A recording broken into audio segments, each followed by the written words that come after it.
11. Nah, di depan juga ada, Bapak Ibu bisa perhatikan.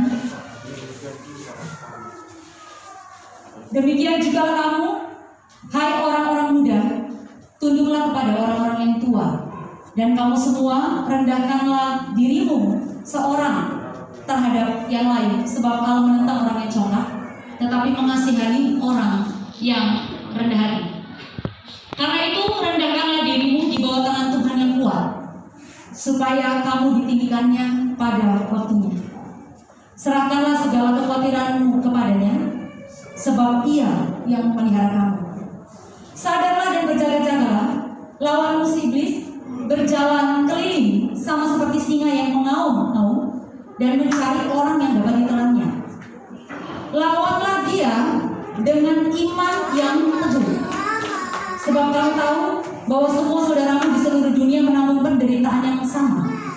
Dan Allah sumber segala kasih karunia yang telah memanggil kamu dalam Kristus kepada kemuliaan yang kekal, akan melengkapi, meneguhkan, menguatkan, dan mengokohkan kamu sesudah kamu menderita seketika lamanya.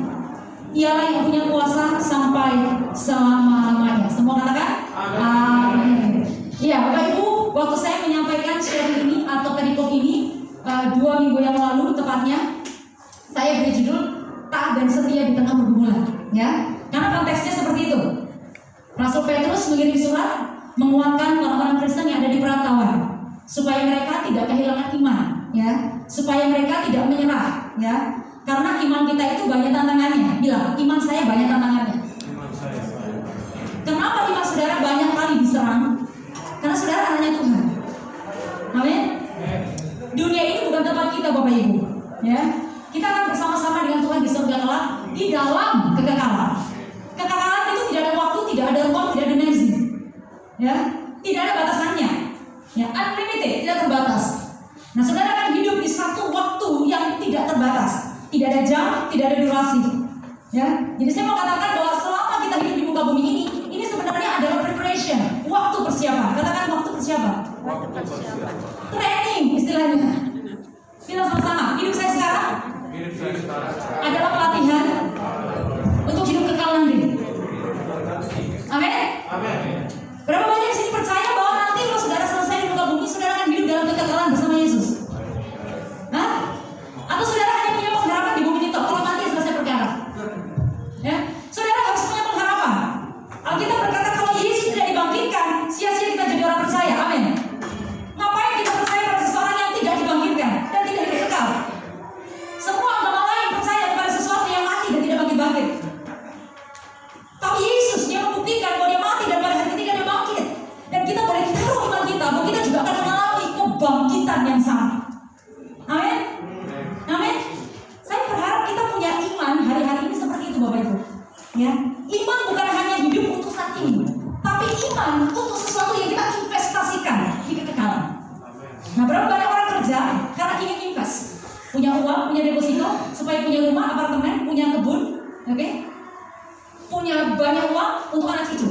Saudara jangan hanya investasi untuk hari ini, kita mesti investasi untuk sesuatu yang tidak bisa dibeli dengan uang.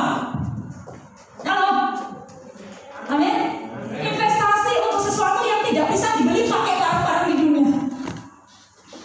Dan investasi apa itu? Hidup yang kekal bersama Yesus. Nah, Petrus ini punya pengharapan seperti itu. Karena itu dia selalu menasihati orang-orang Kristen yang ada di perantauan supaya jangan give up, jangan menyerah. Ya, sekalipun tantangannya hebat. Nah, 2 minggu lalu saya katakan kepada Bapak Ibu, taat dan setia itu 2 hal yang tidak berbeda dan tidak boleh dipisahkan. Kalau kita pakai istilah taat itu sama dengan faithful, setia. Amin. Kalau kita pakai istilah setia itu berarti taat. Ya, jadi ini kembar identik. Sama kalau bicara rendah hati. Rendah hati itu punya saudara kandung, namanya lemah lembut. Ayo bilang, taruh tangan kirinya di dada dan katakan, saya orang yang rendah hati dan lemah lembut. Amin. Katakan dengan iman. Jangan bilang tidak mungkin. Saudara, Alkitab berkata bahwa apapun yang terjadi dan apapun yang kita rasakan, iman tidak bergantung pada apa yang kita rasakan. Iman itu bergantung pada apa yang Tuhan katakan. Yang sekalipun saudara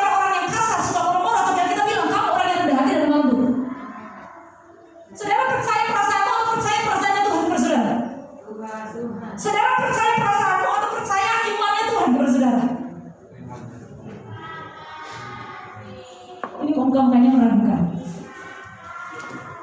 Saudara harus percaya firman Tuhan. Apa yang firman Tuhan katakan tentang saudara?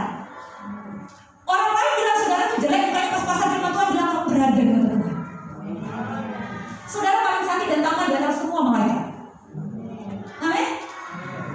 Di hadapan Tuhan kita itu luar biasa Bapak Ibu. Nah, kenapa saya mengatakan ini? Karena Petrus itu punya pengharapan yang luar biasa sampai dia mesti ngirim surat untuk anak Tuhan di perantauan. Nah, 2 minggu lalu saya bilang, apa yang harus kita lakukan supaya kita bisa belajar taat dan setia di tengah-tengah dunia ini yang banyak kali menguji iman kita? Saudara ingat? Satu apa? Ini baru 2 minggu lalu loh. Lalu lupa ini. Aduh. Ayo coba. Yes, itu dia, rendah hati. Kenapa saudara lupa kan saudara rendah hati? Saya bilang bahwa apa? Bagaimana kita bisa belajar taat dan setia kepada Tuhan di tengah-tengah dunia yang penuh dengan pergumulan, di tengah-tengah persoalan Bapak Ibu. Satu, kita mesti belajar yang namanya rendah hati. Rendah hati itu tidak jadi dalam satu malam. Berdoa begini, simsalabim, abrakadabra, prok. Pak Tarno bilang, saya langsung jadi rendah hati. Tidak bisa. Rendah hati itu dibentuk, diproses. Dibentuk melalui apa? Melalui perendahan diri setiap waktu. Merendahkan diri di hadapan Tuhan. Ya. Membawa seluruh kehidupan kita di hadapan Tuhan. Nah, saya mau sedikit review saja 2 minggu lalu. Kita belajar rendah hati dengan cara merendahkan hati kita di hadapan Tuhan. Ya. Mengakui Bapak Ibu bahwa Tuhan, saya ini terbatas. Saya ini lemah. Saya ini tidak mampu. Saya tidak bisa melakukan apapun dengan kekuatan saya. Nah, pada saat kita seperti itu, pada saat itulah Tuhan mengangkat kita. Amin. Pada saat itulah Tuhan meninggikan kita. Pada saat kita merasa bahwa Tuhan, saya tidak bisa melakukan apapun, tidak bisa berhasil tanpa Tuhan. Makanya dikatakan begini, orang yang rendah itu mendapatkan belas kasihannya Tuhan, mendapatkan kasih karunia-Nya Tuhan. Saya selalu bilang, air itu tidak mengalir dari tempat yang rendah ke tempat yang tinggi. Betul. Air itu sifatnya selalu mengalir dari tempat yang tinggi ke tempat yang rendah. Nah, kasih karunia juga begitu. Dia nggak bisa mengalir kalau saudara selalu merasa saya kuat, saya hebat. Ketika saudara datang di hadapan Tuhan berkata, Tuhan saya tidak mampu, saya ini orang bejat, saya ini orang berdosa, saya ini orang cemer, saya ini nggak layak Tuhan. Nah, Tuhan bilang, oh, kasih karunia akan mengalir kepada anugerah akan mengalir kepada. Karena kasih karunia Tuhan hanya bisa bekerja saat saudara lemah. Ngapain Tuhan kasih kekuatan kalau saudara merasa hebat? Kalau saudara merasa kuat, saudara merasa mampu, tidak bisa. Tuhan itu sifatnya nggak gontok-gontokan Bapak Ibu. Tuhan itu selalu rendah hati dan mengampuni. Dia akan meninggikan kita pada saat kita tahu diri kita tanpa Tuhan saya nggak bisa merayakan. Amin. Nah, di ayat yang ke-7 dikatakan, serahkanlah segala kekhawatiran kepada Tuhan, karena Dia yang melihara kamu. Nah, menyerahkan kekhawatiran itu bagian dari sikap merendahkan diri. Orang khawatir kenapa? Kenapa Bapak Ibu selalu khawatir? Halo? Karena Bapak Ibu tahu Bapak Ibu tidak bisa mengontrol hidup Bapak Ibu, tidak mampu mengendalikan keadaan. Karena itu kita khawatir. Tapi kadang-kadang kita kelewat khawatir sampai kita muncul semua.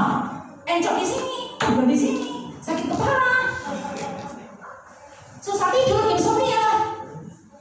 Itu ya, kenapa? Karena kita berusaha untuk mengatur segala sesuatu, berusaha untuk mendapatkan semua yang kita mau. Kita lupa ada Tuhan yang lebih berkuasa daripada kita. Makanya Tuhan bilang, serahkan semua bebanmu Sandy, serahkan semua bebanmu Mandy, serahkan semua kekhawatiranmu Sarah kepadaku. Aku nih yang pelihara kamu, aku nih yang jagain kamu. Selai rambutmu pun tidak akan jatuh kalau aku tidak bilang jatuh. Itu Tuhan. Bayangkan, kita aja nggak perhatiin rambut kita. Kita pakai conditioner, kita pakai sampo, semua rumah kita pakai, tetap aja rontok. Tapi kalau Tuhan yang jagain saudara, semuanya diperhatikan dari ujung sampai telapak. Kapan? Waktu saudara belajar menyerahkan kekhawatiran kepada Tuhan, bergantung pada kemurahannya. Rendah hati itu sama dengan lemah lembut. Orang rendah hati mengakui ketidakmampuannya. Orang lemah lembut, dia bisa menguasai kekuatannya. Amin. Lemah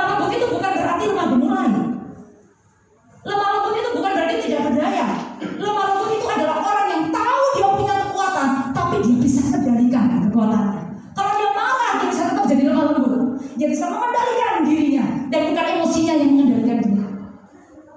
Amin. Kalau kita tidak, sudah babak-babak, tolong lagi. Enggak begitu. Taat dan setia kita bisa pertahankan dalam hidup ini kalau kita belajar humble, merendahkan diri kita di hadapan Tuhan. Nah, rendah hati bisa juga terbentuk. Filipi 2 ayat 3 berkata apa? Ketika kita mengutamakan orang lain lebih daripada kita. Amin. Mengutamakan kepentingan orang lain lebih daripada kepentingan kita. Mencari kesukaan orang lain bukan berarti semua orang disenangkan, tidak. Tapi kita tahu bagaimana supaya kita tidak jadi batu sandungan dan Tuhan bisa tetap dimuliakan. Itu namanya rendah hati. Nah, saya berdoa di dalam gereja ini, dalam jemaat ini, kita benar-benar menjadi orang yang rendah hati dan lemah lembut. Katakan amin. Katakan, itu saya. 2021. Saya adalah pribadi. Jawab sendiri. Kok saudara juga ikut jawab sendiri? Rendah hati dan lemah lembut. Saudara, kalau kita jadi pribadi rendah hati dan lemah lembut, Tuhan akan membawa tuayan yang bahkan saudara nggak bisa pikirkan.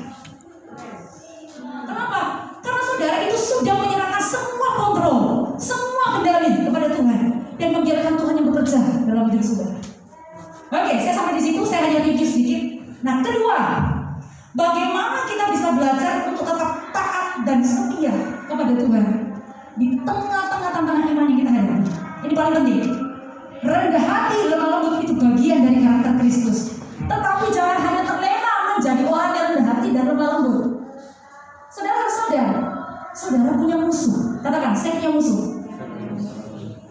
Mari baca ayatnya yang ke-8. Sadarlah dan berjaga-jaga. Itu aorist imperatif bentuk kalimatnya dalam bahasa Yunani. Artinya order, itu perintah. Tanda seru dalam bahasa Indonesia. Sadarlah dan berjaga-jaga. Lawanmu si iblis berjalan keliling sama seperti singa yang mengaum-ngaum dan mencari orang yang dapat ditelannya. Sayang sekali di sini Ibu Sulaiman nggak ada ya. Ini kok sama kayak ini.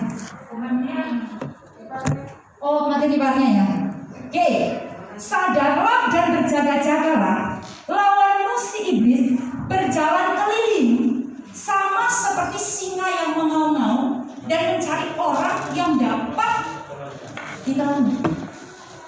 Ayat 9. Lawanlah dia dengan iman yang teguh, sebab kamu tahu bahwa semua saudaramu di seluruh dunia menanggung penderitaan yang sama.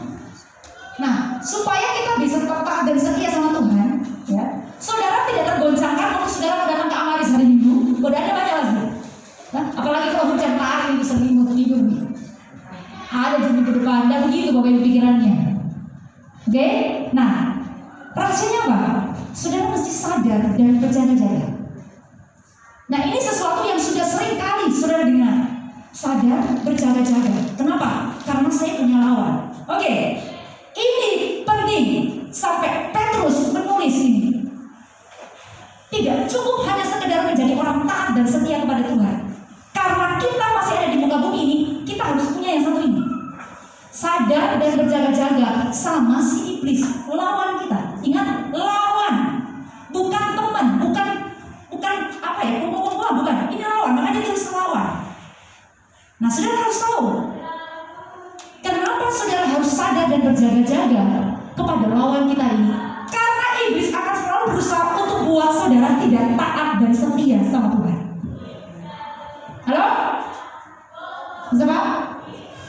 Iblis akan melakukan apa saja untuk membawa saudara keluar dari obedience to God, dari ketaatan kepada Tuhan.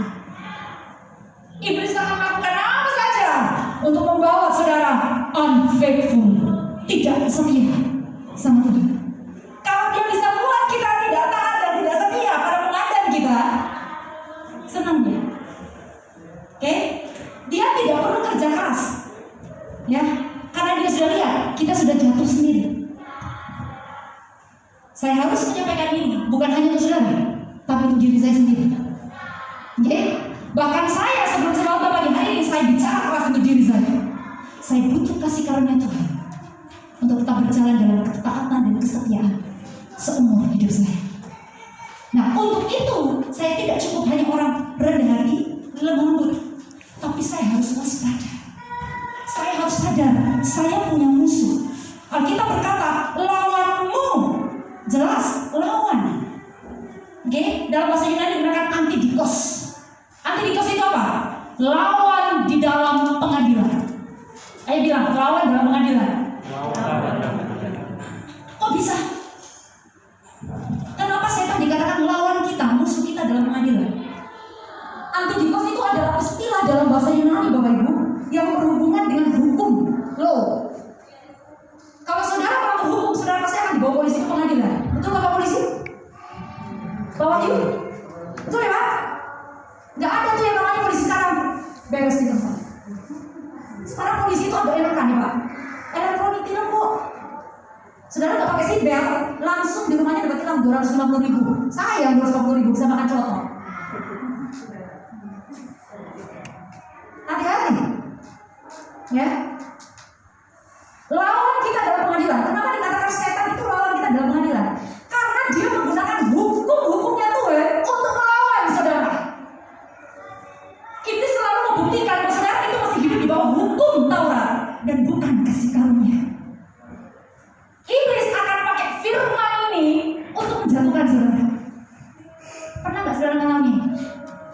Malam toh mau tidur, saudara sudah janji tahun 2021 saya akan rajin baca Alkitab. Sebelum tidur saya harus baca Alkitab dan saya doa. Tiba-tiba ngantuk nih karena habis nonton Korea. 3 watt nih matanya. Nah saudara bilang begini, mau doa gak nih? Oh Tuhan, Engkau mengerti segala sesuatu. Lalu saudara lebih rohani lagi. Saudara bilang sama Roh Kudus, bukan kami malu berkata dan itu roh itu menurut. Jadilah seperti itu. Gitu ya, gak bisa saudara. Nah, waktu saudara punya sikap seperti itu, apa yang Iblis lakukan? Dia ambil itu firman. Dia menuduh hati saudara dan berkata begini, tuh kan, besok pagi kamu bangun pasti kamu cinaka, soalnya kamu gak doa. Pasti kamu sial, soalnya kamu gak berdoa, kamu gak tepati janjimu sama Tuhan. Betul?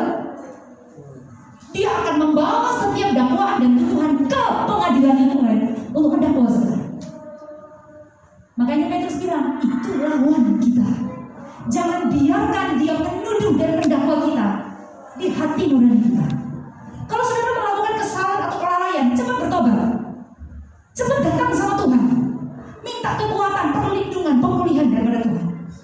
Karena Alkitab berkata, waktu kita percaya kepada Yesus, hati nurani kita itu sudah dibasuh dengan darah Yesus. Sudah dicuci bersih. Orang yang tidak percaya Yesus, hati nuraninya masih ada, tapi kotor. Kenapa kotor? Nggak dibasuh dengan darah Yesus. Sehingga orang di luar Kristus, kalau dia bikin salah, dia langsung berusaha buat baik untuk tutupin dosanya. Halo? Langsung ya, ini salah kak, dosa kak. Oh, dia berusaha buat amal, tutupin dosanya. Kasih ke panti, kasih dia kemana-mana, kan? Nggak bisa. Kalau kita bikin salah, bukan dengan cara membayar kesalahan kita dengan buat baik, tapi kita datang ke Tuhan Yesus, mengakui kesalahan kita, dan kemudian kita pegang janji firman Tuhan yang berkata, oleh darahmu saya sudah diampuni. Darahmu sudah membasuh hati nurani saya. Iblis engkau dengar. Oh, saya suka kalau Pak ngomong gitu. Iblis engkau dengar. Itu icon banget. Jangan pernah ada yang copy paste gaya Pak Yohanes ya. Itu dia sudah pakai di hari Tuhan atau haknya. Gitu ya, gayanya begitu. Iblis engkau dengar. Saya suka banget Pak Yohanes. Nah, tapi saudara harus ambil firman itu dan mulai berkata, setan kau dengar, dosaku sudah dibasuh dengan darah Yesus, hati nuraniku sudah dibasuh dengan darah Yesus. Engkau tidak bisa menuduh aku lagi, karena aku sudah mengakuinya di hadapan Tuhan. Nah gitu, sehingga yang terjadi iblis akan lari daripada saudara. Oke, saya ingin bedah sedikit-sedikit supaya saudara menyadari ini lawan tidak main-main. Jangan saudara pikir kalau saudara ada dalam Yesus maka saudara ongkang-ongkang kaki santai malas-malasan dalam Tuhan. Spiritual slumber istilahnya. Rohaninya jadi dinabobokan. Saudara harus tetap punya sikap seperti ini. Karena kalau saudara tidak berjaga-jaga di hari-hari ini baru Ben, silakan 13 kata Mama Pasar. Oke? Nah, iblis itu lawan kita, antidikos. Dia akan melakukan apapun untuk menuduh saudara, membawa saudara di pengadilannya Tuhan. Tapi ingat, kita punya ciri yang dia lakukan adalah dikatakan begini, dia berjalan keliling sama seperti singa. Iblis itu punya banyak gambaran dalam Alkitab. Ular tua, naga merah. Salah satunya dia menyebut dirinya seperti lion, singa. Kenapa? Dia juga gak mau kalah. Yesus itu singa dari Yehuda. Ya, dia juga mau, dia singa dari neraka sih. Ya, nah Alkitab katakan kerjanya apa, Pak Ruben? Berjalan keliling, Pak, Bu. Nah, yang menarik di sini, setiap bentuk kata dalam bahasa Yunani ayat 8 ini ditulis dalam bahasa Yunani, bahasa aslinya ketika Petrus menulis surat kepada orang-orang Kristen di perantauan. Semua bentuk kata dan partisipal di dalam setiap kalimat ini itu bentuknya present tense. Artinya apa? Terus menerus pekerjaan setan gak berhenti waktu ini ditulis. Dia masih bekerja sampai sekarang dan dia terus akan bekerja sampai Tuhan menghancurkan dia. Nah, iblis itu kerjaannya berjalan keliling. Nah, saudara tanya, ini iblis gak ada kerjaan? Berjalan keliling di sini bukan muter-muter, bukan mengelilingi korban yang sudah didapat, tapi berjalan keliling di sini Bapak Ibu adalah dia berjalan keliling untuk cari mangsa. Jadi di sini setan itu gak merangkak, tapi ngendap-ngendap. Ya, saudara pernah nonton Discovery Channel? Di sini pakai TV kabel apa enggak sih? Oke, saudara pernah nonton Discovery Channel khusus untuk animals, untuk binatang ya? Saudara akan lihat tuh banyak sekali dibahas gitu ya. Dokumenter soal kehidupan sifat binatang. Nah, kalau saudara lihat singa ya, didokumentarin gitu ya, menarik. Singa itu lebih banyak meluangkan waktu untuk memantau, mengintai musuhnya daripada mengejar musuhnya. Kenapa? Singa kalau lawan dapat musuhnya entah bantai, entah rusak, tidak sampai 5 menit habis itu. Dia memang berjengkel, dia punya kekuatan, tapi dia bisa butuh berjam-jam hanya untuk mengintai hidup saudara. Amin, bisa paham? Nah, orang Kristen baca Alkitab saja cuma 3 ayat 1 jam. Baca 1 ayat saja banyak jedanya. Saya waktu keponakan saya tinggal di rumah saya bisa, itu mamanya di tempat lain, jadi saya ajarin dia online. Ya. Dia cuma belajar 1 pelajaran matematika, tak ajarin Bapak Ibu. Ya ampun, belajar 5 menit, istirahat 2 jam. Itu anak kita sekarang loh. Anak kita itu model kayak gitu. Kita yang belajar, mamanya yang pintar. Nah, saudara kekasih, singa juga begitu. Dia lebih banyak menggunakan waktunya untuk mengintai hidup anak-anak Tuhan. Karena sekali dia lihat kelemahan saudara, dengan mudahnya dia menangkap kita. Saudara bisa baca sifatnya setan ini kan di dalam Ayub 2 ayat 2. Saudara ingat? Satu hari iblis datang di hadapan Tuhan dan lapor. Komandan, lapor tuh. Tuhan bilang gini, kamu dari mana? Saya habis keliling. Pernah baca ayatnya? Keliling-keliling mengitari bumi. Dan Tuhan bilang apa? Apakah engkau memperhatikan Ayub hamba-Mu? Saya berharap dari mulut Tuhan dengan berkata, apakah engkau memperhatikan hidup hamba-Ku Ignatius? Hidup hamba-Ku Fani? Waduh, kalau Tuhan sampai menyebut nama kita depan iblis, berarti saudara berbahaya untuk setan. Tapi kalau saudara bilang ini, apakah engkau memperhatikan hidup hamba-Ku? Saya lupa mana? Berarti saudara gak diingat, ya ada teman kecil celaka. Ya. Tapi waktu setan menghadap Tuhan bilang sama iblis, apakah engkau memperhatikan hidup hamba-Ku Ayub, seorang yang saleh dan benar di hadapan-Ku? Dan setan bilang, saya sudah berjalan keliling. Ya. Nah, itu sifat yang sama yang dicatat oleh Petrus di sini. Setan itu gak pernah istirahat untuk mencari kesempatan, mencari kelemahan Bapak, Ibu, dan saya, supaya bisa membuat kita jauh daripada Tuhan. Nah, kita berkata, dia berjalan keliling sambil mengaum-ngaum. Ini bukan kucing ya, ini singa. Nah, saudara tahu kalau singa itu mengaum, lawan-lawannya itu takut lari. Karena aumannya itu luar biasa ya. Tidak ada yang bisa contoh di sini ya. Nah, ya, kepada lawannya. Bawa ini saya, ya, ada saya di sini. Nah, setan itu punya sifat itu sebenarnya berbahaya, tapi tidak perlu membuat kita takut. Kenapa?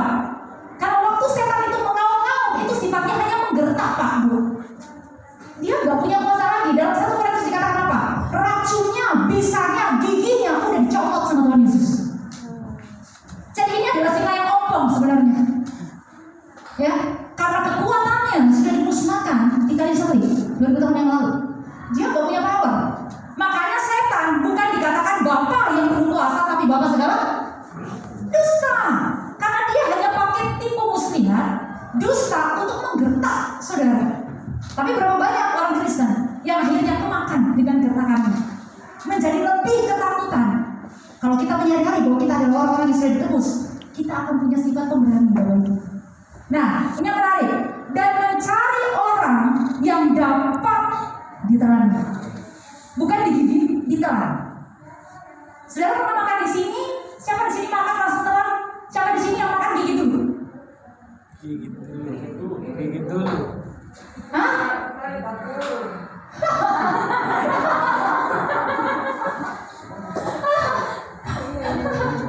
Itu benar, kecuali 20. Yang nggak tahu 20 sini coba tanya Bu Christine. 20 itu satu Bapak Ibu ya. Ada orang nggak bisa gigit gitu ya, langsung aja dia telan.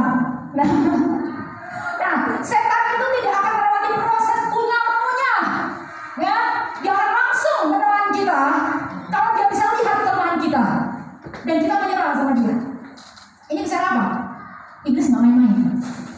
Dia akan menghancurkan total setiap kehidupan anak Tuhan. Yohanes 10 ayat 10 berkata, pencuri datang untuk mencuri, membunuh, dan membinasakan. Oke? Pencuri datang untuk mencuri, itu setan. Membunuh dan membinasakannya habis total sampai nggak ada yang sisa. Itu setan. Nah, ada yang menarik di sini dikatakan mencari orang yang dapat ditelannya. Orang, Pak. Ya, kalau saya renungkan saya ketawa sendiri. Kenapa? Kenapa banyak orang Kristen takut ke kuburan? Di kuburan sampai setan. Jangan ke sana, jangan pulang ke sana, permisi kok. Kalau lewat, saudara, di kuburan tuh gak banyak setan, karena setan nggak cari mayat. Setan itu cari orang hidup. Bilang, setan nggak cari mayat. Saya nggak perlu takut ke kuburan. Karena setan itu cari orang hidup. Itu maksanya. Ya saudara dan saya, anak-anak Tuhan yang luar biasa ini. Ya, jadi jangan mau dibohongi dengan tipu dayanya setan yang bikin tahayul mitos. Di kuburan, di bawah pohon banyak setan. Emang benar. Tetapi saudara tahu, bukan setan dan bukan zombie, bukan mayat yang menjadi sasarannya, tapi orang hidup. Anak-anak Tuhan yang hidup. Anak-anak Tuhan yang mengasihi Tuhan Yesus. Nah, kalau kita sadar kebenaran siapa musuh kita, pertanyaannya, apa yang bisa lakukan? Oke, 1. Petrus bilang, sadar. Bilang, sadar. Sadar ini dalam bahasa Yunani digunakan kata nevo. Nevo itu artinya gini, waras. Tidak berada di bawah pengaruh alkohol atau minuman keras dan tidak di bawah pengaruh racun. Itu nevo. Bisa sadar? Sadar tidak?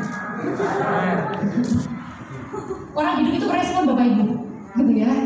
Nah, Alkitab berkata sadar. Ini sikap yang setiap kita harus ambil. Kita mesti sadar. Sadar istilahnya waras. Pakai juga akal budi.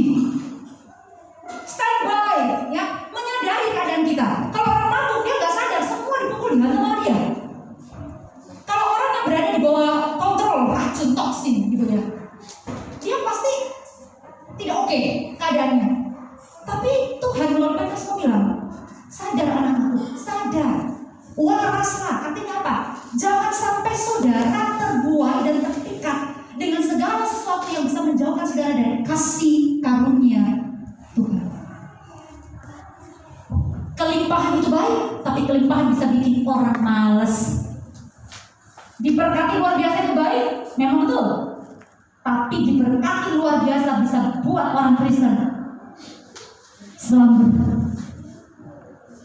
Ogah-ogah, rohaninya merasa. Apakah hanya orang yang sangat diberkati Tuhan atau kelimpahan yang harus berjalan-jalan? Tidak.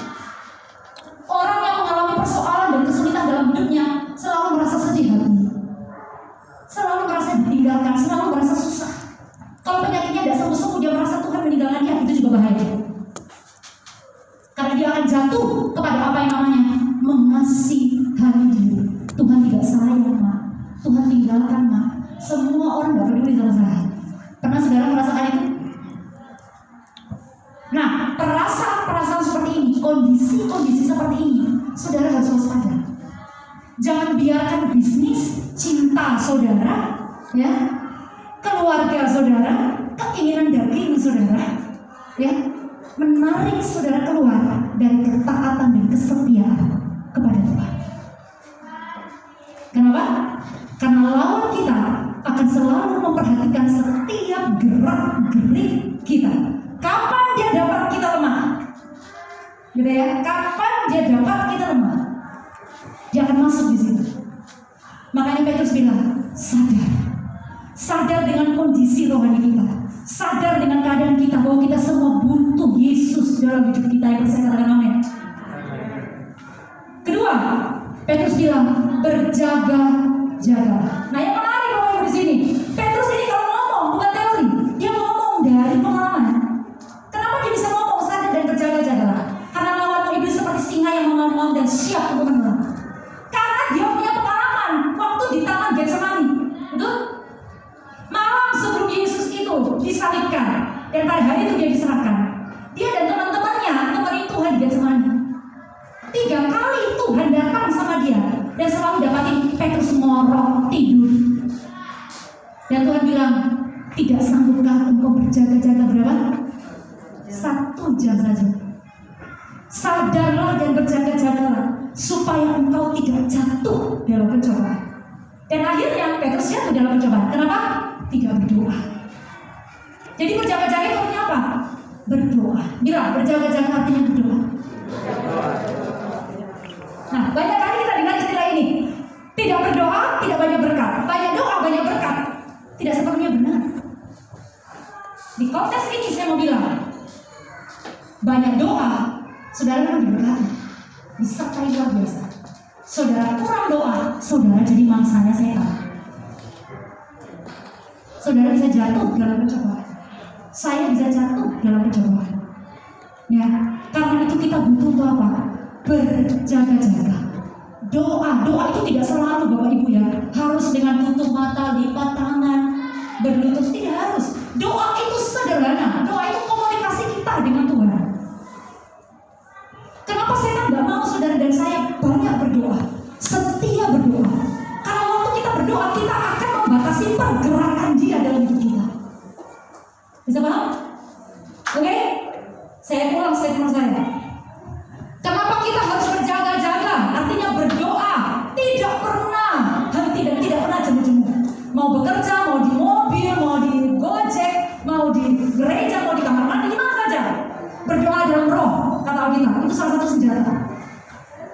Karena ketika saudara bersekutu dengan Tuhan, ketika saudara berdoa kepada Tuhan, saudara membatasi pergerakan iblis. Saudara membuat dia tidak bisa bergerak dengan bebas dalam hidup saudara. Sehingga dia harus mencari mangsa yang lain. Tapi kapan kita lemah berdoa, yang terjadi adalah dengan mudahnya kita dikuasai. Dengan mudahnya